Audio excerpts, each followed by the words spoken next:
प्रकार से बच्चों देखते हैं कि आज के ज़माने में संचार माध्यम इतना तेज हो गया है कि आप एक क्षण में ही किसी भी चीज़ का तक पहुंच सकते हैं और किसी भी जानकारी को आप हासिल कर सकते हैं मोबाइल के माध्यम से। अपने आपके हैंड में सब कुछ, समझिए कि India to England in your hand. तो ये चीज़ें जो हैं वह वह विचार आप कैसे व्यक्त कर सकते हैं। तो विचार आप मीडिया पर जाइए, सोशल मीडिया है, टेलीविज़न है, रेडियो है, आप बोलिए, विचार सामने आएगा, लोगों के बीच अच्छा लगेगा, आप फेमस हो जाएंगे। तो इसीलिए आज के ज़माने में अगर कोई चीज़ हमारे पास आता है तो इंटरव्यू के माध्यम से ही आता है। Because of this the interview hold a position of unprecedented power influence. ये पार्ट 1 का लास्ट लाइन है बच्चों, ध्यान दीजिएगा कि क्योंकि इंटरव्यू जो लेने वाला होता है, इंटरव्यूअर, इंटरव्यू गौर कीजिएगा बच्चों, इंटरव्यूअर जो होता है वह इंटरव्यू लेने वाला होता है।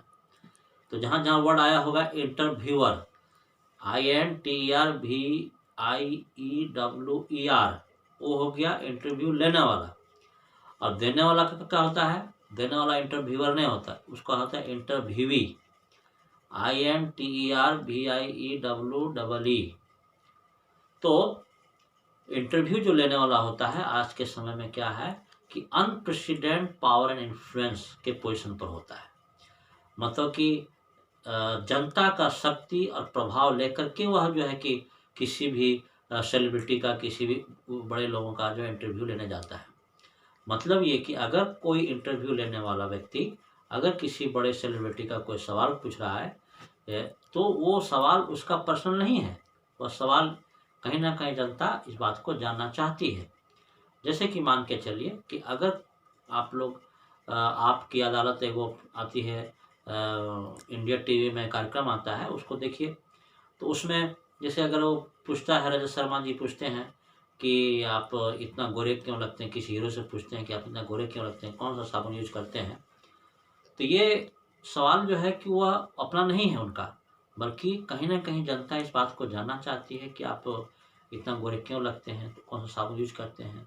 तो ये सवाल कहने का तात्पर्य ये हुआ कि अनप्रेसिडेंट पावर एंड इन्फ्लुएंस का मतलब हुआ कि जनता का शक्ति, जनता का पावर लेकर के वो सवाल को पूछा जाता है। तो ये था पार्ट 1। अब बच्चों आइए पार्ट 2। पार्ट 2 का जो शीर्षक है वो शुरू हुआ है कि I am a professor who writes novel on Sunday, Umberto Eco. Umberto Eco का ये कथन से शुरू होता है कि कहते हैं कि मैं ऐसा प्रोफेसर हूँ जो उपन्यास लिखता हूँ सिर्फ संडे को। The following is an extract from an interview of Umberto Eco. निम्न जो लिखी हुई है बातें वह अम्बर्टो इको के इंटरव्यू लिए जाने का एक हिस्सा है। एक्सट्रैक्ट मतलब होता है हिस्सा, part. The interviewer is Mukund Padmanabhan from the Hindu. Interview लेने वाले जो हैं वह हिंदू नामक समाचार पत्र के पत्रकार महोदय, जिनका नाम है Mukund Padmanabhan. Umberto Eco, a professor of the University of Bologna in Italy, has already acquired a formidable reputation as an scholar. Umberto Eco साहब जो हैं वो इटली में बोलांगाना यूनिवर्सिटी के प्रोफेसर हैं और वह विद्वान के रूप में अपनी प्रतिष्ठा को प्राप्त कर चुके हैं। यहाँ पर शब्द है जैसे एक्वायर्ड मतलब प्राप्त करना, फॉर्मिडेबल मतलब कभी ना भूलने योग्य, रेपुटेशन मतलब इज्जत, प्रतिष्ठा, प्रसिद्धि, स्कॉलर मतलब विद्वान।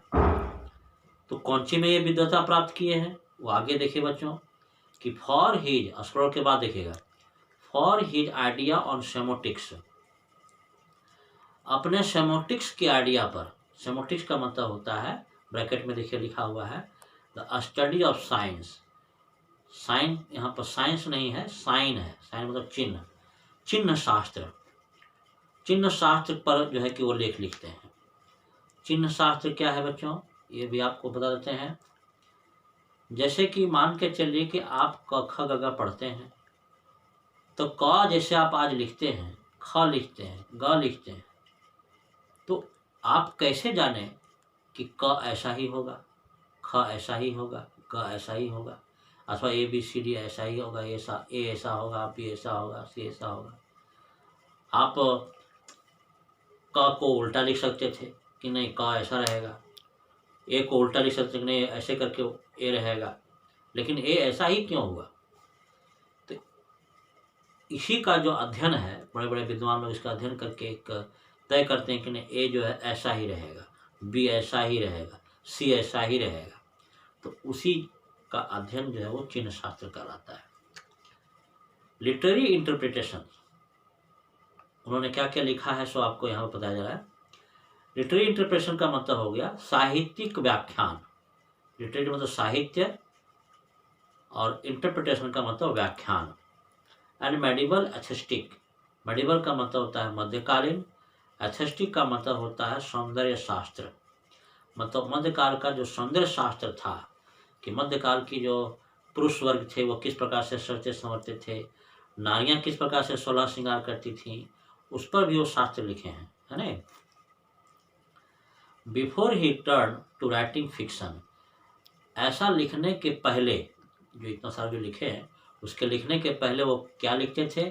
फिक्शन यानी काल्पनिक कहानी, लिटरेरी फिक्शन साहित्यिक काल्पनिक कहानी, एकेडमिक टेक्स्ट, एकेडमिक मतलब होता है क्या बोलते हैं उसको, शैक्षणिक, एकेडमिक मतलब शैक्षणिक, शैक्षणिक टेक्स्ट मतलब सिलेबस का किताब, ऐसे मतलब निबंध, चिल्ड्रन बुक्स मतलब बच्चों के किताब, न्यूज़पेपर आर्टिकल का मतलब हो गया अखबार में संपादकीय। His written output is extremely large and wide ranging, उनका लिखने का जो शैली था बहुत ही विशाल और विस्तृत था। In 1980 में he acquired the equivalent of intellectual superstardom, वह जो है वह बौद्धिक जगत में, इंटेलेक्चुअल मतलब बौद्धिक, इन सारे शब्दों का जो वर्ड मीनिंग है वो आपको फिर अभी कल जो है PDF में और YouTube के डिस्क्रिप्शन में दे देंगे, लेकिन फिर भी आज हम आपको बता देते हैं कि 1980 में उन्होंने जो है वह बौद्धिक प्रतिष्ठा प्राप्त किया with the publication of the Name of the Rose, Name of the Rose नामक उपन्यास के प्रति, which sold more than 10 million copy, जो पूरे विश्व में 10 million copy Name of the Rose का बिका। तो बच्चों the Name of the Rose उपन्यास का नाम है। आगे हम लोग कविता भी पढ़ेंगे जो कि गुलाब फूल के ऊपर है। तो एग्जाम में जब क्वेश्चन आ जाता है कि what is the reason of success of the Name of the Rose, तो बच्चे लोग समझते हैं कि वो कविता से क्वेश्चन है और कविता वाला कहानी लिख देते हैं, जो कि गलत है। तो आप लोग सभी बच्चे ध्यान रखिएगा कि द नेम ऑफ द रोज कविता का चैप्टर नहीं है, बल्कि द इंटरव्यू के चैप्टर से है, और वो पूछ रहा है कि नेम ऑफ द रोज की सफलता का क्या कारण है। तो ये जब सफल हो गया the Name of the Rose, तो जाहिर सी बात है कि उनके घर में इंटरव्यू लेने के लिए मुकुंद जी हाजिर हो गए। और मुकुंद जी जब आए तो पहला सवाल क्या पूछे, गौर कीजिएगा। Mukund ji, the English novelist and academic David Lodge once remark. अब डेविड लॉज कौन है? डेविड लॉज भी एक विद्वान है, एक लेखक है। देखिए यहाँ लिखा हुआ है इंग्लिश नॉवलिस्ट, मतलब वो भी जो है इंग्लिश से उपन्यासकार हैं, एंड एकेडमिक हैं, मैंने कि वो शिक्षाविद हैं। David Lodge once remark, David Lodge एक बार कहे थे कि I can't understand how one man can do all the things he Eco does, कि मैं नहीं समझ सकता हूँ कि कैसे एक व्यक्ति इतना काम कर लेता है जितना कि इको साहब कर लेते हैं। तो ये जो डेविड लॉज जो कमेंट रिमार्क किए थे, जो टिप्पणी किए थे कि वो कैसे कर लेते हैं, वही सवाल मुकुंद जी इको साहब से करते हैं। जैसे डेविड लॉज जो पूछे थे, डेविड लॉज पूछे थे मुकुंद जी से कि मुझे समझ में नहीं आता है कि इको साहब इतना काम कैसे कर लेते हैं। तो वह जो सब मुकुंद जी से जो पूछा गया सवाल था डेविड लॉज के द्वारा, वह सवाल आज मुकुंद जी अब इको साहब से पूछते हैं। तो इको साहब क्या जवाब देते हैं, गौर कीजिएगा। Maybe I give the impression of doing many things हो सकता है कि मैं बहुत सारे कामों का करने का इम्प्रेशन आप लोग पर दे रहा हूँ, बट इन द एंड, लेकिन अंत में, I am convince I am always doing the same thing, लेकिन अंत में इस बात को मैं मानता हूँ कि मैं काम तो एक ही कर रहा हूँ। मुकुंद, वी चीज कैसे कर लेते हैं, वी चीज का मतलब यहाँ पर कैसे है, कैसे कर लेते हैं आप इतना काम। Umberto Eco, now that is more difficult to explain. अब देखिए समझाना बड़ा मुश्किल है। I have some philosophical interest, मेरे पास कुछ दार्शनिक रुचियां हैं। फिलोसॉफिकल मतलब होता है दार्शनिक, मेरे पास कुछ दार्शनिक रुचियां हैं। And I pursue them through my academic work, और मैं इन लोगों को, इन रुचियों को अपने लेख के माध्यम से, एकेडमिक का मतलब शैक्षणिक, वर्क मतलब यहाँ पर काम नहीं है, वर्क का मतलब लेख है, कि अपने शैक्षणिक लेखों के माध्यम से इन रुचियों को मैं पूरा करता हूँ। परस्यू मतलब पूरा करना, एंड माई नॉवेल्स, और उपन्यास के माध्यम से पूरा करता हूँ।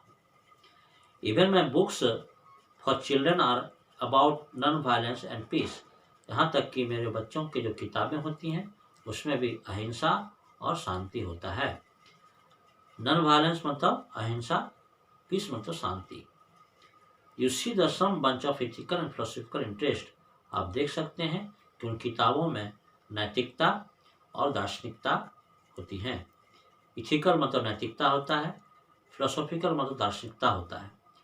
नैतिकता तो आप जानते हैं बच्चों, दार्शनिकता का मतलब होता है आत्मा परमात्मा की जो ज्ञान होती है उसको दार्शनिकता बोलते हैं। तो आप सभी बच्चे को पता होगा कि बहुत पहले कॉमिक्स किताबें आती थी, जैसे कि नागराज, चाचा चौधरी, साबू, इस प्रकार से। तो उसमें बड़ा मारपीट हुआ करता था कि हाँ, एक कोई गुंडा होता था बदमाश जो कि पूरे इलाके को कब्जा कर लेता था, तो उधर से नागराज आता है, सबको मारपीट के सफाया करता है। तो वैसा भी किताब ये लिखते हैं इको साहब, लेकिन उन किताबों में मारपीट, हिंसा नहीं होती है, बल्कि अहिंसा की बातें होती हैं, शांति की बातें होती हैं। And then I have a secret, और मेरे पास एक रहस्य है। अब वो रहस्य बताते हैं कि किस वजह, कैसे वो अपना समय को बचा पाते हैं। Do you know what will happen if you eliminate the empty space from the universe? क्या आप जानते हैं कि यदि ब्रह्मांड का जितना खाली स्थान है उसको हटा दिया जाए तो क्या होगा? Eliminate the empty space in all atoms, एक भी एटॉम वहाँ अगर नहीं रखा जाए तो क्या होगा? तो कल आपको बताए थे जैसे कि पृथ्वी का जितना भी खाली स्थान है जहाँ पर लोग नहीं बसे हैं, पहाड़ है, नदी है, तालाब है, जंगल है, तो उस सबको हटा दिया जाए। हटा दिया जाए मतलब वहाँ पर एक भी चीज़ वहाँ रहना है, जब पानी नहीं रहना है, पत्थर नहीं रहना है, एक एटम नहीं रहना है। The universe will become as big as my fist, तो ये जो ब्रह्मांड है वो कितना बड़ा होकर रह जाएगा, जितना बड़ा कि मेरा एक मुट्ठी है।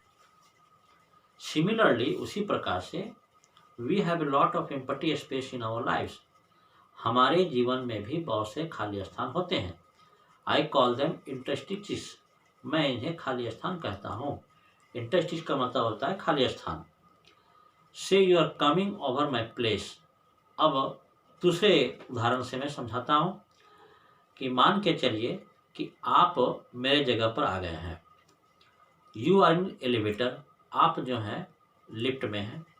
While you are coming up, आप ऊपर आ रहे हैं। I am waiting for you, मैं आपका इंतजार कर रहा हूँ ऊपर तल्ला पर।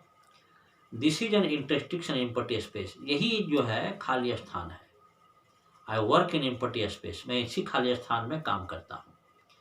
While waiting for your elevator to come up from the first to third floor, जब आप लिफ्ट के माध्यम से, एलिवेटर मतलब होता है लिफ्ट, लिफ्ट के माध्यम से फर्स्ट फ्लोर से थर्ड फ्लोर तक आप जब तक आएंगे, I have already written an article, मैं उतना समय तक एक निबंध लिख लेता हूँ। और ब्रैकेट में देखिए बच्चों लाफ्स, यानी कि इतना बोल करके वो हंसते हैं।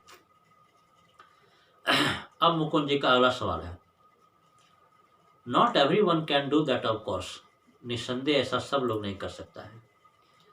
ये non fiction writing scholarly work has certain playful and personal quality about it। आपकी जो नॉन फिक्शन राइटिंग होती है, यानी कि जो सच्ची घटना पर आधारित कहानियाँ होती है, फिक्शन मतलब होता है काल्पनिक कहानी, नॉन फिक्शन मतलब जो सच्ची घटना पर आधारित कहानियाँ। तो आपकी जो नॉन फिक्शनल कहानियाँ हैं, your story works has certain playful, उसमें आप क्या करते हैं कि प्लेफुल यानी कि मजाक डालते हैं, हंसी डालते हैं, and personal quality about it, और आपका ये जो गुण है वो डालते हैं। तो it is a mark departure from the regular academic style, और जिसके वजह से अब सब लोग इसी स्टाइल को अपना रहे हैं। ये लाइन को कैसे बोला गया है, ध्यान दीजिएगा कि अब वो क्या हुआ कि जो रेगुलर स्टाइल था पहले वाला, वो अब जो है कि डिपार्चर कर गया, अपने उससे हट गया।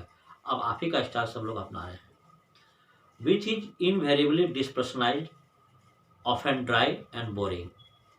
जो पहले वाला जो रेगुलर स्टाइल था वो बहुत ही थोड़ा सा ड्राई यानी कि शुष्क, बोरिंग मतलब थोड़ा सा नीरस लगता था। Have you consciously adopted an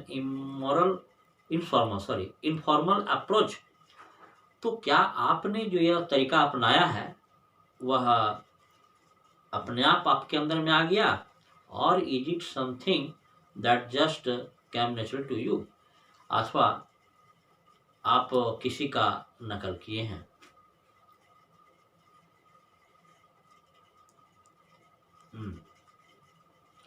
इस लाइन को हम लोग फिर से देखेंगे बच्चों कि have you consciously adopted an informal approach, मतलब आपने किसी का नकल किया है, और is it something that just come natural to you, अथवा ये जो है वह आप में स्वाभाविक आ गया है। इस पर इको साहब क्या बोलते हैं, गौर कीजिएगा। When I presented my first doctoral dissertation in Italy, जब मैं पहली बार डॉक्टर डिस्कशन इटली में प्रस्तुत किया, one of the professor said, तो एक प्रोफेसर ने कहा। तो यहाँ पर बच्चों डॉक्टर डिस्कशंस को फिर से आप क्लियर हो लीजिए। डॉक्टरल का मतलब हुआ यहाँ पर पीएचडी करना, डिस्कशन का मतलब हुआ शोध पत्र। जब आप किसी विषय वस्तु से पीएचडी करते हैं, पीएचडी होता है पीजी करने के बाद, यानी कि पोस्ट ग्रेजुएट जो होता है, जैसे आप मान के चलिए कि आप अगर ग्रेजुएट हो गए तो जो ऑनर्स लेकर के आप ग्रेजुएट किए हैं वही जो विषय आपने लिया उसी विषय से आपको पीजी, पोस्ट ग्रेजुएट यानी कि एमए, एमएससी, एमकॉम करना पड़ता है। और फिर एमकॉम करने के बाद यानी एमए, एमएससी, एमकॉम करने के बाद आप जब पीएचडी कीजिएगा तो जो विषय आपने लिया है उसी विषय पर आपको एक पॉइंट दिया जाएगा कि इस पॉइंट पर आपको शोध करना है, रिसर्च करनी है। तो रिसर्च में हो सकता है कि आपको बहुत से किताबों को ध्यान देना होगा, और जो उस विषय पर पहले से रिसर्च कर चुका है उससे आपको संपर्क करना होगा। तो आज के ज़माने में तो टेलीविज़न, रेडियो, मोबाइल, इंटरनेट सब कुछ हो गया, तो बहुत लोगों को आसानी हो गया पीएचडी करने में, लेकिन पहले ज़माने में बहुत दिक्कत हुआ करता था। तो ये पीएचडी जो पॉइंट दिया गया है कि जैसे मान के चलिए अगर आप सोशियोलॉजी से पीएचडी कर रहे हैं, तो सोशियोलॉजी से पीएचडी कर रहे हैं तो उसमें आपको दे दिया गया कि आतंकवाद का कारण। अब आतंकवाद के मात्र कारण पर ही आपको जो है शोध करना पड़ेगा, रिसर्च करना पड़ेगा, और रिसर्च करके आपका जो रिपोर्ट तैयार कीजिएगा, पूरा एक मैंने मोटा किताब ऐसा बन जाता है, वही हो गया क्या कि डॉक्टरल डिसर्टेशन यानी कि पीएचडी का शोध पत्र। तो उसका परीक्षा नहीं, उसका परीक्षा किस प्रकार से होता है कि वो जो किताब आपने जो बनाया है, आपने जो शोध किया है, वो आपको जब आपकी एग्ज़ाम होगी तो उसमें 8-10 जो है प्रोफेसर बैठे रहेंगे, आप किताब को प्रस्तुत कीजिए, उस किताब का हिस्सा अलग अलग बांट करके लोग पढ़ेंगे। उसमें 10 गलतियां जो है अगर आपकी आ गई तो 10 से नीचे अगर है, 10 तक है तो आपका वो पास हो गया, आप पीएचडी हो धारक हो गए, आप डॉक्टर कहलाएगा, चाहे हिंदी से पीएचडी कीजिए चाहे कोई विशेष पीएचडी कीजिए। लेकिन अगर 10 से अधिक अगर होता है तो आपको फेल कर जाता है, फिर अगले साल आप आइए, ये प्रक्रिया होती है।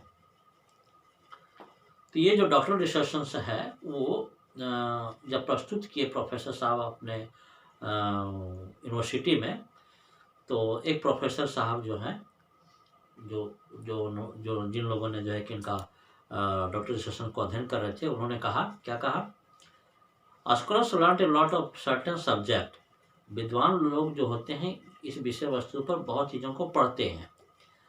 देन लर्न मतलब पढ़ना सीखना, then they make a lot of false hypothesis. उसके बाद इस विषय वस्तु पर जो गलत धारणाएं हैं, फॉल्स मतलब गलत, हिपोथेसिस पर धारणा, तो गलत धारणा है उसको भी देखते हैं। अब जैसे कि आतंकवाद का कारण हम बताया आपको, तो गलत आतंकवाद के कारण में गलत धारणाएं कौन कौन से हैं उसको भी पढ़ते हैं। Then they correct them at the end put the conclusion. उसके बाद उन गलत चीज़ों को हटाते हैं, अंत में कंक्लूजन निष्कर्ष लिखते हैं। यू ऑन द कंट्री, लेकिन आपने क्या किया, toll the story of your research, आप पूरा रिसर्च का पूरा कहानियाँ लिख दी हैं, even including your trials and errors, जबकि इसमें बहुत सारे दोष भी हैं। एट द सेम टाइम, लेकिन उसी समय, he recognize I was right, उसी समय उन्होंने पहचाना कि मैं सही हूँ। And went to publish my discussions as a book, और फिर वो जो मेरा शोध पत्र था उसको किताब के छपने के लिए दे दिया गया। विच मीन्ट ही अप्रिशिएट, इसका मतलब कि वह मेरा डिस्कशन कहने के शोध पत्र का प्रशंसा की। अप्रिशिएट मतलब प्रशंसा करना।